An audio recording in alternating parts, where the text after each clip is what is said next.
What's up YouTube, Dal here from Zev War Games, and we're here with Luke, and he is going to bring us his fun, his budget, and his very exciting Exodia deck. So without further ado, we're going to crack straight in with that. I do apologise, I haven't brought my tripod with me, so it may be really shaky. Okay, yeah, so Exodia is budget, so don't expect it to be that reliant or good. So it's just for fun in the end. So obviously, 5 pieces of Exodia, no question. It's one of the win conditions. I'll explain the win condition later. But yeah, the next piece is 3 of these. It is a broken card, if for Exodia. Literally, you tribute any piece on the field. For every Exodia piece in the grave, it gains a K. And at the end of the turn, you add it to the hand. Also, if it's destroyed, you reveal any amount of Exodia cards in your hand, and you get to draw a card. So you just extend your plays from there. That's your draw power, when this is really a graveyard-focused Exodia deck. So the way that this works is I've found that you can actually beat over Chaos Max with this if you somehow get all these in the grave, which is super easy. So yeah, that's next. Triple Marshmallow, just for stall. It's literally just to stall them out, maybe get a bit of damage off. Mathematician, mill 1 to grave, just send a piece of Exodia, that's fine. Battle Fader, just stall out another turn. That's all the monsters. Triple Messenger of Peace. I was running some Gravity Binds, but I found that it bricks too much for XYZs. XYZs are so common in any deck right now that Gravity Bind's doing nothing. So Messenger of Peace I found is just, it stalls out so much more. And I found that I've summoned a Mathematician with 1500, played one of those. Then they can't really do anything past that because that's on 15. If they do find out, destroy another draw. So that's triple those. There's triple Dark Factory. I was testing 2 at one point, but I found like I always wanted one and I was never drawing it frequently enough. Also with the mill cards that you have in the deck, you do sometimes miss one and lose one. So 3, definitely. Triple Pot of Duality, draw power again. Downside is you can't special summon the Exodia, which if you could then it would extend plays even more. But still draw power, you can just draw another stall card. Triple Gold Sarcophagus. A specific search, you search either the effect monster of the effect Exodia piece or Obliterate I've found is the best one to go for. The Exodia piece, the effect monster best because you have a lot of cards that specify the normal type. So an effect monster is a bit awkward to get out, so just getting that in hand is the best to do first. Triple Swords, more stall, nothing really else to say about that. 1 Ties of the Brethren. This card bricks late game, so I found if you get it in your opening hand, good, you've got 3 Exodia pieces in play if you have 1 in hand, which is frequent. But it does brick late game, it does take a bit of the cost, so having a couple, it's not worth it. Double MSTs, not really for the opponent's back row, they're for your own back row, which I'll explain in a second. Could be Twin Twisters, but I'll explain again with the trap card in a minute. You don't want to do that. And a Foolish Burial, it's simple for spell cards. Next is the main trap card, Obliterate, Triple Obliterate. Its ability is, you trigger on their turn regularly and then you use it again on your turns.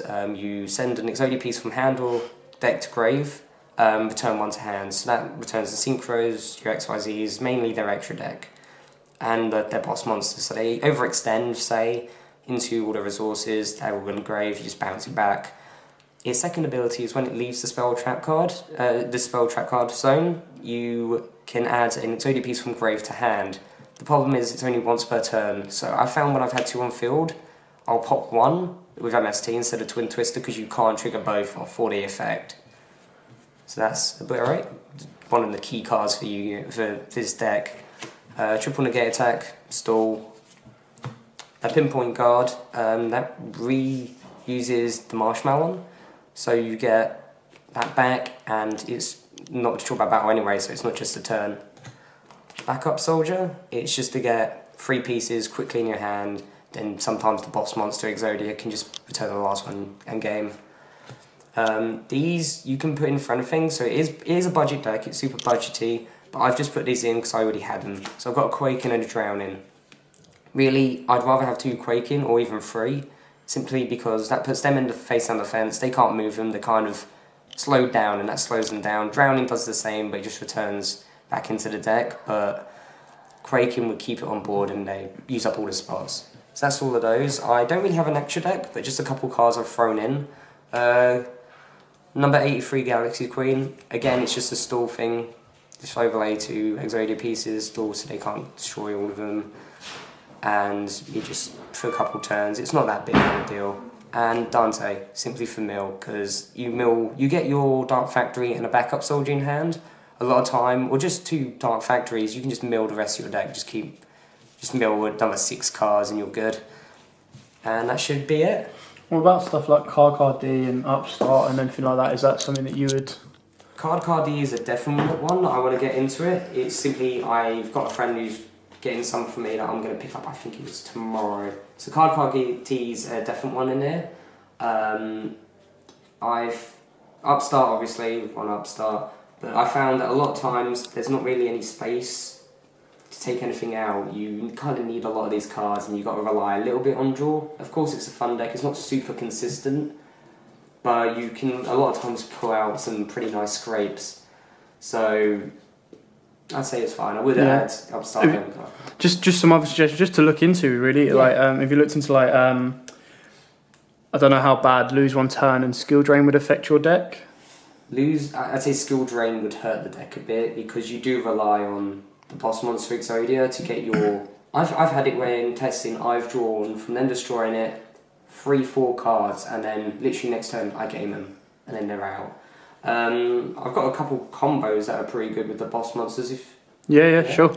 So a good thing to have sometimes is, where is it?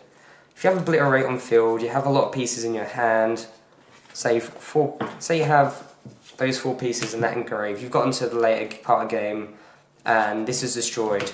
So you've got nothing on field, but you still got Obliterate.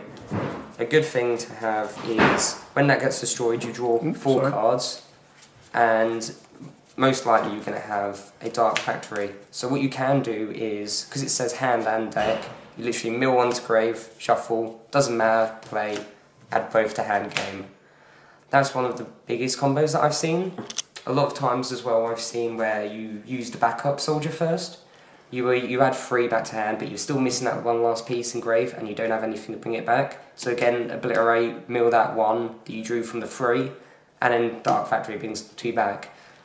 This card, I would say, makes the deck. So it is good and all, it's just the draw engine really, but Obliterate really makes it and holds it together. This can potentially go up to 5k, it's completely unaffected by card effects, which is stupid. Of course, the downside is you continually lose all your attack. But yeah, that should be it. Cool. So again, a relatively budget, cheap deck for a bit of fun. We're not saying it's going to be meta or wreck the game.